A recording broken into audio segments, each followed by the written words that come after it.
Hello दोस्तों, स्वागत करते हैं आप सभी का आपके अपने यूट्यूब चैनल जैकपुर पे। आज का वीडियो ना काफ़ी इंपॉर्टेंट होने वाला है क्योंकि आज के इस वीडियो में ना हम साइंस का chapter wise chapter full chapter एक ही वीडियो में कंप्लीट करने वाले हैं। तो आज का जो टॉपिक है ना हमारा फिजिक्स का जो पहला चैप्टर है प्रकाश का परावर्तन तथा अपवर्तन, उसके सारे ऑब्जेक्टिव को कंप्लीट कर देंगे। तो वीडियो काफ़ी इंपॉर्टेंट होने वाला है। 60 से 70 सवाल आप लोगों के डायरेक्टली इस वीडियो में पूछा जाएगा। तो बिल्कुल टेस्ट समझ करके इस वीडियो को अच्छे से देखिए आप लोग, ठीक है। अगर आपने इस वीडियो को ना 1 से 2 बार देख लिया ना तो पूरा का पूरा आप सवाल आपका रिवीजन हो जाएगा। कहीं भी एक सवाल इससे बाहर आपके एग्जाम में नहीं आने वाला है। तो वीडियो काफ़ी इंपॉर्टेंट होगा। इस वीडियो को ना मैंने इस वीडियो के लिए काफ़ी मेहनत किया है, ठीक है। लगभग आधे घंटे का ये वीडियो हो रहा है और इस वीडियो में ना मैंने लगभग 500 लाइक का टारगेट रखा। तो प्लीज़ आप लोग इसको ज़रूर पूरा कर दीजिएगा और कोई भी डिमांड आप लोगों से नहीं है, बस 500 लाइक इसको पूरा कर देना है। आप सभी लोग कर दीजिएगा, उम्मीद करते हैं आप लोग कीजिएगा। वीडियो को लाइक ज़्यादा से ज़्यादा कीजिएगा, प्यार भरा कमेंट कीजिएगा और शेयर कीजिएगा सभी दोस्तों को। तो चलिए शुरू करते हैं।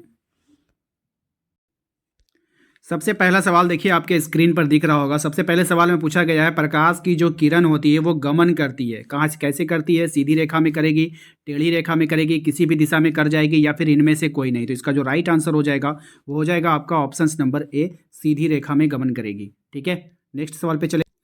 अगला सवाल है हमारा, देखिएगा क्वेश्चन नंबर 2 में कहा जा रहा है आपसे कि प्रकाश का वेग न्यूनतम होता है किसमें? यानी कि प्रकाश का वेग न्यूनतम होगा, सबसे कम होगा निर्वात में, जल में, वायु में या फिर कांच में? तो प्रकाश का वेग जो न्यूनतम होता है वो कांच में न्यूनतम होगा। ऑप्शन नंबर डी हमारा यहाँ पे राइट आंसर होगा, इसको याद रखना है। क्वेश्चन नंबर 3 में देखिए कह रहा है आपसे कि मोटर गाड़ी का जो चालक होता है उसके सामने कौन सा दर्पण लगा होता है? समतल दर्पण, उत्तल दर्पण, अवतल दर्पण या फिर उत्तल लेंस? तो इसका जो राइट आंसर हो जाएगा वो हो जाएगा ऑप्शन नंबर सी होगा, ठीक है। क्योंकि जो मोटर गाड़ी का जो चालक होता है ना उसके सामने कौन सा दर्पण लगा होता है? अवतल दर्पण लगा होता है। और ये उत्तल दर्पण कहाँ होता है? साइड मिरर के रूप में प्रयोग होता है। कहाँ पे प्रयोग होता है? साइड मिरर के रूप में प्रयोग होता है, ठीक है। नेक्स्ट सवाल है हमारा, मोटर कार के हेडलाइट में किसका प्रयोग होता है? मोटर कार का जो हेडलाइट होता है, जहाँ पे जो उसकी बत्तियां जलती है, हेडलाइट जो होता है उसमें कौन सा दर्पण का प्रयोग करते हैं? समतल दर्पण का प्रयोग करेंगे, उत्तल दर्पण का प्रयोग करेंगे, अवतल दर्पण का प्रयोग करेंगे या फिर उत्तल लेंस का प्रयोग करेंगे? तो इसका जो राइट आंसर हो जाएगा वो हो जाएगा ऑप्शन नंबर सी, अवतल दर्पण का प्रयोग करेंगे, ठीक है। नेक्स्ट सवाल है हमारा, क्वेश्चन नंबर 5 को ध्यान से देखिएगा। कह रहा है समतल दर्पण के द्वारा जो प्रतिबिंब बनता है वो कैसा बनेगा? वास्तविक बनेगा, काल्पनिक बनेगा या फिर दोनों तरह का बनेगा या फिर इनमें से कोई नहीं होगा? इसका राइट आंसर हो जाएगा ऑप्शन नंबर बी, काल्पनिक बनेगा, ठीक है। कैसा बनेगा? काल्पनिक प्रतिबिंब बनेगा। क्वेश्चन नंबर आते हैं 6 पे। क्वेश्चन नंबर 6 में कहा जा रहा है लेंस की क्षमता का एसआई मात्रा क्या होता है? डायोप्टर होगा, ल्यूमेन होगा, लक्स होगा या फिर एंगस्ट्रम होगा? राइट आंसर हो जाएगा इसका ऑप्शन नंबर ए, क्या हो जाएगा? ऑप्शन नंबर ए डायोप्टर हो जाएगा। क्या हो जाएगा? डायोप्टर हो जाएगा इसका राइट आंसर। क्वेश्चन नंबर आते हैं 7 पे, ठीक है। क्वेश्चन नंबर 7 में आपसे कहा जा रहा है, क्वेश्चन नंबर 7 में कह रहा है कि प्रकाश की किरणें जो होती है, प्रकाश की जो किरणें होती है पथ दर्शाने वाले चित्रों को कहा जाता है। उसको किरण आरेख कहेंगे, फोकस कहेंगे, किरण पुंज कहेंगे या फिर इनमें से सही सभी? तो इसका जो राइट आंसर हो जाएगा वो हो जाएगा इनमें ऑप्शन नंबर किरण ए, ठीक है। ऑप्शन नंबर ए, किरण आरेख कहेंगे उसको। क्या कहेंगे? किरण आरेख कहेंगे। प्रकाश की किरणों को पथ दर्शाने वाले चित्रों को क्या कहते हैं? तो किरण आरेख कहा जाता है। क्वेश्चन नंबर 8 में देखिए कह रहा है कि 2D क्षमता वाले लेंस की फोकसांतर क्या होगा? यानी कि उसका फोकस दूरी बताना है आपको। 20 सेंटीमीटर होगा, 30 सेंटीमीटर होगा, 40 सेंटीमीटर होगा या फिर 50 सेंटीमीटर होगा? तो इसका जो राइट आंसर हो जाएगा वो ऑप्शन नंबर डी हो जाएगा, 50 सेंटीमीटर। ये कैसे आया? क्योंकि देखिए लेंस की जो क्षमता होता है ना वो पी बराबर होता है 1/f, ठीक है। तो 1 है और एफ क्या होता है आपका? हमको हमें क्या निकालना है? एफ निकालना है। तो जब आप एफ को निकालोगे तो यह एफ बराबर क्या हो जाएगा? 1/p हो जाएगा। तो जो एफ बराबर होगा, ठीक है, वो क्या हो जाएगा? 1/p हो जाएगा। तो यहाँ पे जो होता है वो जो फोकस दूरी हम पी जो क्षमता निकालते हैं ना वो मीटर में होता है, ठीक है। तो उसको सेंटीमीटर में बदल लो, 100 कर दो, 100 कर दो, 1 को 100 से गुना करोगे 100 हो जाएगा। पी कितना आपको दे रखा है? 2, ठीक है। तो 2 से ये कितना बार में कट गया? 50 बार में। तो 50 सेंटीमीटर आंसर हो जाएगा इसका, ठीक है। अब यहाँ पर देखिए अगला सवाल क्या है हमारा। नेक्स्ट सवाल हमसे कह रहा है कि किसी उत्तल लेंस का जो फोकसांतर है वो 50 सेंटीमीटर है, तो उसकी क्षमता क्या होगी? ठीक है, तो उत्तल लेंस का जो फोकसांतर है वो 50 सेंटीमीटर आपको दे दिया है। सेम उसका ऑपोजिट, इसी का ऑपोजिट कर दिए, 50 सेंटीमीटर है तो उसका फोकसांतर कितना था, क्षमता कितना था उसका? ठीक है, आपको बताना है। तो उसकी क्षमता 2 डायोप्टर थी, तो 2 डायोप्टर देखिए कहाँ पर है आपका? ऑप्शन नंबर डी में आपको दिख रहा है +2 डायोप्टर, ठीक है। ठीक इसी सवाल का उल्टा यहाँ पे पूछा है, ठीक है ना। क्वेश्चन नंबर 10 पे आइए। क्वेश्चन नंबर 10 में कहा जा रहा है कि प्रकाश की किरणों के समूह को क्या कहते हैं। तो जो प्रकाश की किरणों के जो समूह होते हैं उसको प्रकाश का स्रोत कहेंगे, किरण पुंज कहेंगे, प्रदीप्त कहेंगे या फिर प्रकीर्णन कहेंगे। क्या कहेंगे, ठीक है। राइट आंसर हो जाएगा ऑप्शन नंबर बी, किरण पुंज कहेंगे। क्या कहेंगे, ऑप्शन नंबर बी हमारा यहाँ पे राइट आंसर होने वाला है, ठीक है। चलते हैं क्वेश्चन नंबर 11 पे। क्वेश्चन नंबर 11 पे आइए। क्वेश्चन नंबर 11 में आपसे कहा जा रहा है कि उत्तल लेंस की क्षमता क्या होगी। ऋणात्मक होगी, धनात्मक होगी, ए और बी दोनों हो जाएगा या फिर इनमें से कोई नहीं। तो राइट आंसर हो जाएगा उत्तल लेंस की जो क्षमता होती है वो क्या होती है, धनात्मक होती है। उत्तल लेंस की जो क्षमता होती है वो क्या होती है, धनात्मक होती है, ठीक। क्वेश्चन नंबर आते हैं 12 पे। क्वेश्चन नंबर 12 में पूछा जा रहा है आपसे कि अवतल लेंस की जो क्षमता होगी वो क्या होगी। ऋणात्मक होगी, धनात्मक होगी, ए और बी दोनों होगा या फिर इनमें से कोई नहीं। तो इसका जो राइट आंसर हो जाएगा वो हो जाएगा ऑप्शन नंबर ए। क्या हो जाएगा, ऑप्शन नंबर ए हो जाएगा, ऋणात्मक हो जाएगा, ठीक है ना। चलते हैं हम लोग नेक्स्ट सवाल पे। क्वेश्चन नंबर 13 पे कह रहा है कि उत्तल लेंस किसको कहते हैं। अभिसारी लेंस को, द्वितल लेंस को, अपसारी लेंस को या फिर इनमें से कोई नहीं। इसका राइट आंसर हो जाएगा ऑप्शन नंबर ए, अभिसारी लेंस को। उत्तल लेंस किसको कहते हैं, तो अभिसारी लेंस को उत्तल लेंस कहा जाता है। नेक्स्ट सवाल है हमारा क्वेश्चन नंबर 14 को देखिए। अवतल लेंस को कहते हैं, जो अवतल लेंस होता है उसको अभिसारी कहेंगे, द्विउत्तल लेंस कहेंगे, अपसारी कहेंगे या फिर इनमें से कोई नहीं। तो इसका राइट आंसर हो जाएगा ऑप्शन नंबर से सी, अपसारी लेंस कहेंगे। क्या कहेंगे, अपसारी लेंस करेंगे। सभी सवाल जो है बिल्कुल सिलेक्टेड लिया गया है, ठीक है। और सभी सवाल आप देख पा रहे हो कि बिल्कुल सीक्वेंस से आ रहा है। पहले अभिसारी के बारे में बोला, फिर अपसारी के बारे में बोला।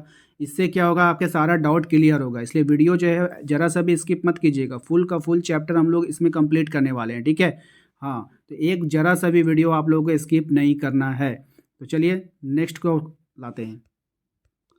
क्वेश्चन नंबर 15 पे आइए। क्वेश्चन नंबर 15 में कह रहा है कि निम्न में से कौन सा पदार्थ लेंस बनाने के लिए प्रयुक्त नहीं किया जा सकता है। ऐसा कौन सा पदार्थ है जिसको हम लोग लेंस को बनाने के लिए उपयोग में नहीं ला सकते हैं। जल को, कांच को, प्लास्टिक को, मिट्टी को। कौन से पदार्थ को नहीं कर सकते, तो भाई कौन किसको नहीं कर सकते हैं, पता है ना। हाँ, डी ऑप्शन, ऑप्शन डी, मिट्टी का प्रयोग नहीं कर सकते हैं, ठीक है। क्वेश्चन नंबर आते हैं 16 पे। क्वेश्चन नंबर 16 में कहा जा रहा है कि किसी दर्पण से हमेशा वस्तु से छोटा प्रतिबिंब प्राप्त होता है। यानी कि किस दर्पण से होगा ऐसा आपको बताना है। समतल में, उत्तल में, अवतल में। राइट आंसर हो जाएगा ऑप्शन नंबर बी, उत्तल में। किस में होगा, उत्तल में, ठीक है। नेक्स्ट सवाल पे आते हैं। क्वेश्चन नंबर आते हैं 17 पे। कह रहा है कि किस दर्पण से वस्तु का बड़ा प्रतिबिंब बनेगा। समतल में, अवतल में, उत्तल में या फिर इनमें से कोई नहीं। तो इसका जो राइट आंसर हो जाएगा ऑप्शन नंबर बी हो जाएगा, अवतल में। किससे में बनेगा, अवतल में बनेगा, ठीक है। क्वेश्चन नंबर आते हैं 18 पे। कह रहा है कि प्रकाश के परावर्तन के कितने नियम है। एक नियम, दो नियम, तीन नियम, चार नियम। राइट आंसर हो जाएगा इसमें ऑप्शन नंबर बी। प्रकाश के अपवर्तन के कितने नियम है, परावर्तन के, तो दो नियम है। प्रकाश के परावर्तन के कितने नियम है, दो नियम है, ठीक है। क्वेश्चन नंबर आते हैं 19 पे। क्वेश्चन नंबर 19 में कह रहा है कि जब प्रकाश की किरण हवा से कांच में प्रवेश करती है, जब प्रकाश की किरण हवा से कांच में प्रवेश करेगी तो मुड़ जाएगी, अभिलंब से दूर हटेगी, अभिलंब के निकट जाएगी, अभिलंब के समानांतर हो जाएगी या फिर इनमें से कोई नहीं।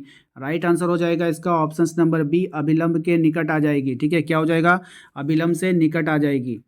क्वेश्चन नंबर आते हैं हम लोग 20 पे। क्वेश्चन नंबर 20 में कहा जा रहा है कि फोटोग्राफी कैमरा का अभिदृश्य क्या होता है। उत्तल लेंस होता है, अवतल लेंस होता है, उत्तल दर्पण होगा या फिर अवतल दर्पण होगा। इसका जो राइट आंसर होने वाला है वो हो जाएगा ऑप्शन नंबर ए, उत्तल लेंस। क्या होगा, उत्तल लेंस होगा, इसको याद रखना है। क्वेश्चन नंबर आते हैं हम लोग 21 पे। क्वेश्चन नंबर 21 में कह रहा है कि साइड मिरर के रूप में प्रयुक्त होता है अवतल दर्पण का, उत्तल दर्पण का, उत्तल लेंस का या फिर प्रिज्म का। तो साइड मिरर, ठीक है, यानी कि पीछे का दृश्य देखने के लिए हम लोग किसका उपयोग करते हैं, तो उत्तल, किसका करेंगे, उत्तल दर्पण का प्रयोग करेंगे। लेंस का प्रयोग क्यों करेंगे, दर्पण का प्रयोग होगा ना, मिरर का प्रयोग होता है, तो उत्तल दर्पण का प्रयोग होगा। ऑप्शन नंबर बी हमारा यहाँ पे राइट आंसर होगा। क्वेश्चन नंबर आते हैं 22 पे। कह रहा है कि एक अवतल दर्पण की फोकस दूरी 10 सेंटीमीटर है, ठीक है। उसकी वक्रता त्रिज्या क्या होगी, तो आपको वक्रता त्रिज्या बताना है, ठीक है। तो यहाँ पर आप देखोगे एफ बराबर क्या फॉर्मूला होता है, r/2 होता है ना। तो आपको त्रिज्या निकालनी, आप r बराबर क्या हो जाएगा, 2f हो जाएगा, दुगना हो जाएगा। तो 2 गुना एफ, एफ कितना है आपका 10, 10 दूना कितना हो जाएगा 20, तो 20 सेंटीमीटर देखिए कहाँ पर है, ऑप्शन नंबर बी में, option number B. Question number आते हैं हम लोग 23 पे। क्वेश्चन नंबर 23 में कहा जा रहा है कि निर्गत किरण एवं अभिलंब के बीच के कोण को क्या कहते हैं? आपतन कोण कहेंगे, परावर्तन कोण कहेंगे, निर्गत कोण कहेंगे या फिर इनमें से कोई नहीं। तो इसका जो राइट आंसर हो जाएगा बताइए वो क्या होगा? इसका राइट आंसर हो जाएगा ऑप्शन नंबर सी। क्या हो जाएगा? ऑप्शन नंबर सी हो जाएगा। ठीक है ना, याद रखिएगा, निर्गत कोण कहेंगे इसको। क्वेश्चन नंबर 24 पे आइए। क्वेश्चन नंबर 24 में कहा जा रहा है कि सरल सूक्ष्मदर्शी में किसका उपयोग होता है? तो सरल सूक्ष्मदर्शी में जो होगा वो होगा अवतल दर्पण का प्रयोग होगा, उत्तल दर्पण का प्रयोग होगा, अवतल लेंस का प्रयोग होगा या फिर उत्तल लेंस का प्रयोग होगा। तो सरल सूक्ष्मदर्शी में किसका प्रयोग होता है आपको बताना है। राइट आंसर हो जाएगा ऑप्शन नंबर डी, उत्तल लेंस का प्रयोग होता है। क्या होता है? उत्तल लेंस का प्रयोग होता है। क्वेश्चन नंबर आते हैं हम लोग 25 पे। क्वेश्चन नंबर 25 में कहा जा रहा है कि किसी लेंस के द्वारा सिर्फ काल्पनिक प्रतिबिंब बनता है, यानी कि किस लेंस के द्वारा बनता है आपको बताना है। उत्तल के द्वारा, अवतल के द्वारा, बाइफोकल के द्वारा या फिर इनमें से कोई नहीं। तो इसका जो राइट आंसर हो जाएगा बताइए वो क्या हो जाएगा? Option number B. Option number B हमारा इसका राइट आंसर हो जाएगा, अवतल के द्वारा। किसके द्वारा? अवतल लेंस के द्वारा। क्वेश्चन नंबर आते हैं 26 पे। क्वेश्चन नंबर 26 में कह रहा है कि परावर्तन के नियम से निर्धारित होता है आपतन कोण, परावर्तन कोण, परावर्तन कोण, आप अपवर्तन कोण, आपतन कोण और विचलन कोण या फिर इनमें से कोई नहीं। तो राइट आंसर हो जाएगा इसका ऑप्शन नंबर ए। क्या हो जाएगा? ऑप्शन नंबर ए हो जाएगा, आपतन कोण और परावर्तन कोण। ठीक है। क्वेश्चन नंबर 27 पे आइए। क्वेश्चन नंबर 27 में कहा जा रहा है कि काल्पनिक प्रतिबिंब होता है, सीधा होता है, उल्टा होता है, दोनों होता है या फिर इनमें से कोई नहीं। तो राइट आंसर हो जाएगा इसका ऑप्शन नंबर ए, सीधा होता है। क्वेश्चन नंबर आते हैं 28 पे। कहा जा रहा है लेंस में मुख्य फोकस की संख्या कितनी होती है? लेंस में जो होता है मुख्य फोकस कितना होगा? 2 होगा, 1 होगा, 3 होगा या फिर इनमें से कोई नहीं होगा। तो इसका राइट आंसर देख लीजिए क्या हो जाएगा? ऑप्शन नंबर ए। कितना होता है? 2 होता है। लेंस में जो मुख्य फोकस की संख्या कितनी होती है? 2 होती है। ठीक है। नेक्स्ट क्वेश्चन है हमारा 29 में। कह रहा है कि सर्च लाइट का परावर्तक सतह क्या होता है? जो सर्च लाइटें होती है उसका परावर्तक सतह के बारे में आपको बताना है। उत्तल होता है, अवतल होता है, समतल होता है या फिर इनमें से कोई नहीं। तो इसका जो राइट आंसर हो जाएगा वो हो जाएगा ऑप्शन नंबर बी, अवतल होता है। क्या होता है? अवतल होता है। ऑप्शन नंबर बी हो जाएगा। नेक्स्ट सवाल है हमारा क्वेश्चन नंबर 13 पे। देखिए ध्यान से, दाढ़ी बनाने में कौन सा दर्पण का प्रयोग होता है? समतल का, उत्तल का, अवतल का या फिर इनमें से कोई नहीं। तो राइट आंसर हो जाएगा इसका option number C. Question number आते हैं हम लोग, यहाँ से ध्यान से देखिएगा। 31 नंबर क्वेश्चन में आपसे पूछा जा रहा है कि एक उत्तल लेंस की क्षमता 1 डायोप्टर है, तो उस लेंस की फोकस दूरी क्या होगी? अब देखिए यहाँ पे क्षमता की बात कर रहा है, तो क्षमता जो हमारा P बराबर होता है वो 1/f होता है। अगर P जो है आपका 1 दे दिया है तो मान के चलो अगर यहाँ पे 1 है तो 1 बराबर 1/f होगा। आप f का वैल्यू निकालोगे तो 1 ही आएगा। लेकिन ये जो P जो होता है वो मीटर में होता है, जब उसको आप सेंटीमीटर में चेंज करोगे, क्योंकि आपका आंसर यहाँ पे देख रहे हो सब सेंटीमीटर में है, तो उसको 100 से गुना करोगे, तो एक को 100 से गुना करोगे तो 100 ही ना आएगा। तो 100 सेंटीमीटर इसका आंसर हो जाएगा। ऑप्शन नंबर सी यहाँ पे आपको दिख रहा होगा। ठीक है। आते हैं नेक्स्ट सवाल पे। नेक्स्ट सवाल को देखिए। अगले सवाल में कह रहा है क्वेश्चन नंबर 32 में कि किसी गोलीय दर्पण तथा किसी पतले गोलीय लेंस की फोकस दूरियां जो होती है, दोनों की फोकस दूरियां जो होती है -15 सेंटीमीटर है। दर्पण तथा लेंस संभवतः कहाँ पर है? इसका राइट आंसर हो जाएगा ऑप्शन नंबर ए हो जाएगा। दोनों क्या है? दर्पण तथा लेंस दोनों संभवतः क्या है आपको बताना है। दोनों जो है अवतल लेंस है। ठीक है। इसके बारे में एक वीडियो बनाऊंगा, अगर यहाँ पे डिस्कस करने लगेंगे तो काफ़ी वीडियो लंबा हो जाएगा, फिर आप लोग बोरिंग फील करने लगोगे। ठीक है। हम इसको बाद में डिस्कस करेंगे। नेक्स्ट सवाल है क्वेश्चन नंबर 33 में। देखिए कह रहा है प्रकाश के अपवर्तन के कितने नियम होते हैं? 1 होते हैं, 2 होते हैं, 3 होते हैं या फिर 4 होते हैं। तो इसका जो राइट आंसर हो जाएगा वो ऑप्शन नंबर बी हो जाएगा। क्या हो जाएगा? ऑप्शन नंबर बी हो जाएगा, अपवर्तन के 2 नियम होते हैं। नेक्स्ट जो सवाल है हमारा कह रहा है कि 34 में किसी माध्यम के अपवर्तनांक का मान क्या होगा? Sine I by sine R होगा, sine R by sine I होगा या sine I into sine R होगा या फिर sine I plus sine R होगा। इसका राइट आंसर है ऑप्शन नंबर ए। क्या हो जाएगा? Sine I by sine R. ठीक है। इसको आप लोगों को याद रखना है। क्वेश्चन नंबर 35 में आइए। क्वेश्चन नंबर 35 में कहा जा रहा है कि एक उत्तल लेंस क्या होता है? सभी जगहों पर समान मोटाई का होता है, बीच की अपेक्षा किनारों पर मोटा होता है, किनारों की अपेक्षा बीच में मोटा होगा या फिर इनमें से कोई नहीं।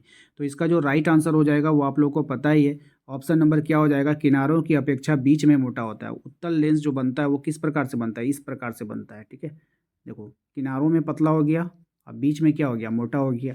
ठीक है। इस प्रकार से बनेगा। क्वेश्चन नंबर आते हैं हम लोग 36 पे। क्वेश्चन नंबर 36 में कहा जा रहा है अवतल लेंस का आवर्धन m जो होता है वो किसके बराबर होगा, u बाय भी के, u भी के, u प्लस भी के या v बाई यू के। तो इसका जो राइट आंसर हो जाएगा वो ऑप्शन नंबर डी हो जाएगा, v बाई यू के बराबर होगा। याद रखिएगा, इंपॉर्टेंट रहेगा एग्जाम के लिए। नेक्स्ट जो सवाल है हमारा क्वेश्चन नंबर 37 में, गोलीय दर्पण में फोकसांतर एवं वक्रता त्रिज्या के बीच क्या संबंध है।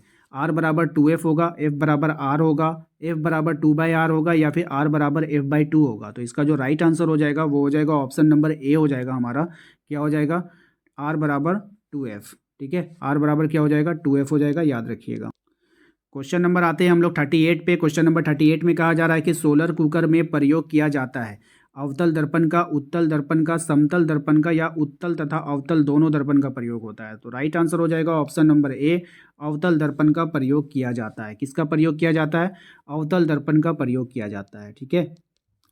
क्वेश्चन नंबर आते हैं 39 पे। कह रहा है उत्तल लेंस में बना जो प्रतिबिंब होता है, उत्तल लेंस में जो प्रतिबिंब बनता है ना वो क्या होता है, बराबर और सीधा होता है, वास्तविक और उल्टा होता है, वास्तविक और सीधा होता है, इनमें से कोई नहीं। तो इसका जो राइट आंसर हो जाएगा ऑप्शन नंबर बी हो जाएगा हमारा। क्या हो जाएगा, वास्तविक तथा उल्टा हो जाएगा, वास्तविक और उल्टा हो जाएगा। क्वेश्चन नंबर आते हैं हम लोग 40 पे। ठीक है, कह रहा है कि उत्तल लेंस में जब बिंब f और 2f के बीच रखा जाता है तब बना प्रतिबिंब होता है बड़ा और वास्तविक होगा, छोटा और वास्तविक होगा, छोटा और काल्पनिक होगा, बड़ा और काल्पनिक होगा। तो राइट आंसर हो जाएगा ऑप्शन नंबर ए, बड़ा और वास्तविक होगा। ठीक है। क्वेश्चन नंबर आते हैं 41 पे। कह रहा है दो वक्रीय पृष्ठों से घिरे ठोस माध्यम को क्या कहते हैं, गोलीय दर्पण कहेंगे, त्रिज्या कहेंगे, गोलीय लेंस कहेंगे, समतल दर्पण कहेंगे। राइट आंसर हो जाएगा ऑप्शन नंबर सी हमारा। क्या हो जाएगा, गोलीय लेंस कहा जाएगा। कहा जाएगा, गोलीय लेंस कहा जाएगा। क्वेश्चन नंबर आते हैं 42 पे। क्वेश्चन नंबर 42 में कहा जा रहा है कि वह गोलीय दर्पण जो बाहर की तरफ वक्रित होता है क्या कहलाएगा, अवतल दर्पण कहलाएगा, समतल दर्पण कहलाएगा, उत्तल दर्पण कहलाएगा, इनमें से कोई नहीं कहलाएगा। तो राइट आंसर हो जाएगा ऑप्शन नंबर सी, उत्तल दर्पण कहलाएगा। ऑप्शन सी हमारा राइट आंसर है। क्वेश्चन नंबर 43 पे आइए। गोलीय दर्पण के परावर्तक पृष्ठ के केंद्र को दर्पण का क्या कहा जाएगा, माध्य कहा जाएगा, ध्रुव कहा जाएगा, गोलार्ध कहा जाएगा, अक्ष कहा जाएगा। राइट आंसर हो जाएगा ऑप्शन नंबर बी, ध्रुव कहा जाएगा। इसको आप लोगों को याद रखना है। क्वेश्चन नंबर आते हैं 44 पे। कह रहा है कि किसी लेंस के द्वारा उत्पन्न आवर्धन SI का मात्रक, आवर्धन का SI मात्रक क्या होगा, मीटर होगा, सेंटीमीटर होगा, मिलीमीटर होगा, मात्रक विहीन होता है, यानी उसका कोई भी मात्रक नहीं होता है। तो राइट आंसर हो जाएगा ऑप्शन नंबर डी, कि किसी लेंस के द्वारा उत्पन्न आवर्धन का जो SI मात्रक होगा वो मात्रक विहीन होता है। ठीक है, क्या होता है, मात्रक विहीन होता है। क्वेश्चन नंबर आते हैं 45 पे। क्वेश्चन नंबर 45 में कहा जा रहा है कि लेंस के केंद्रीय बिंदु को क्या कहते हैं, लेंस का जो केंद्रीय बिंदु होता है उसको क्या कहते हैं, वक्रता केंद्र कहेंगे, प्रकाशिक केंद्र कहेंगे, द्वारक केंद्र कहेंगे, अक्ष केंद्र कहेंगे। Right answer option number B, प्रकाशिक। क्वेश्चन नंबर 46 में आइए। 46 में कहा जा रहा है कि किसी शब्दकोश में पाए गए छोटे अक्षरों को पढ़ते समय आप निम्न में से कौन सा लेंस पसंद करेंगे, 50 सेंटीमीटर वाला फोकस दूरी वाला अवतल लेंस, 50 सेंटीमीटर फोकस दूरी वाला उत्तल लेंस, 5 सेंटीमीटर फोकस दूरी वाला अवतल लेंस या फिर 5 सेंटीमीटर फोकस दूरी वाला उत्तल लेंस। तो इसका जो राइट आंसर होगा वो हो जाएगा option number D, 5 centimetre focus दूरी वाला उत्तल लेंस। ठीक है। क्वेश्चन नंबर आते हैं 47 पे। कहा जा रहा है इनमें से कौन दर्पण सूत्र है। ये काफ़ी इंपॉर्टेंट है, एक लेंस सूत्र पूछा जाएगा, एक दर्पण सूत्र पूछा जाएगा। तो 1/v प्लस 1/u बराबर 1/f, 1/u माइनस 1/v बराबर 1/f, 1/v प्लस 1u/1 बराबर 1/f या फिर v/1 प्लस 1/u बराबर 1/f। तो इसका जो राइट आंसर होगा वो ऑप्शन नंबर ए हो जाएगा। ऑप्शन नंबर ए, 1/v प्लस 1/u बराबर 1/f। ये इस तरह लिखा गया है, लेकिन अगर आप लिखोगे तो इस प्रकार से लिखाएगा 1/v प्लस 1/u बराबर 1/f। ठीक है, यही फॉर्मूला जो है।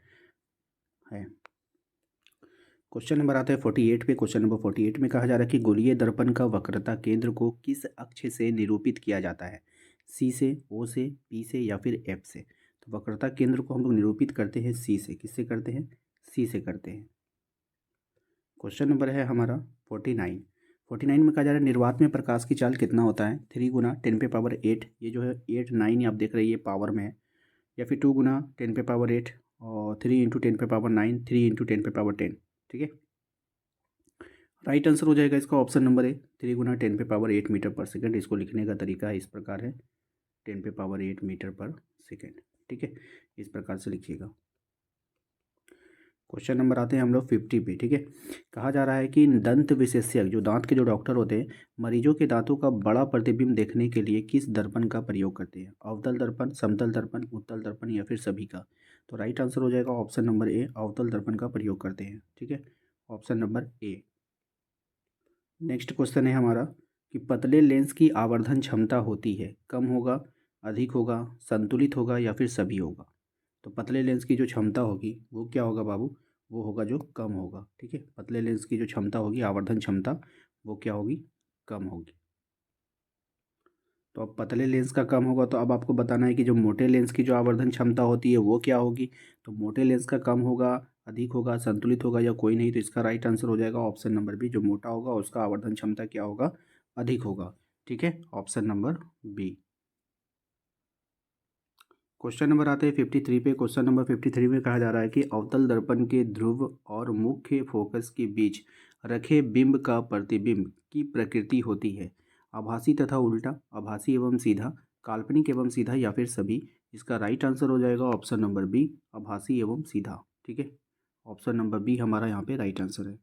क्वेश्चन नंबर आते हैं हम लोग 54 पे। कहा जा रहा है कि उत्तल लेंस का प्रकाशिक केंद्र और मुख्य फोकस के बीच रखे बिंब का प्रतिबिंब की प्रकृति क्या होगी? आभासी और उल्टा, आभासी एवं सीधा, काल्पनिक एवं सीधा या फिर इनमें से कोई नहीं। तो राइट आंसर हो जाएगा इसका ऑप्शन नंबर बी। ठीक है, क्या हो जाएगा? ऑप्शन नंबर बी, आभासी एवं सीधा। क्वेश्चन नंबर आते हैं 55 पे। 55 में कहा जा रहा है कि अवतल दर्पण के मुख्य फोकस पर रखे बिंब का जो प्रतिबिंब की स्थिति क्या होगी? वक्रता केंद्र पर होगा, मध्य बिंदु पर होगा, अनंत पर होगा या फिर सभी जगह होगा? तो राइट आंसर है इसका ऑप्शन नंबर सी, यानी कि अनंत पर। क्वेश्चन नंबर आता है 56 पे। कहा जा रहा है उत्तल लेंस के मुख्य फोकस पर रखे प्रतिबिंब की स्थिति कैसी होगी? वक्रता केंद्र पर होगी, फोकस एवं केंद्र के बीच में होगी, अनंत पर होगी, ध्रुव और वक्रता केंद्र के बीच होगी? राइट आंसर हो जाएगा ऑप्शन नंबर सी, अनंत पर होगी। ठीक है,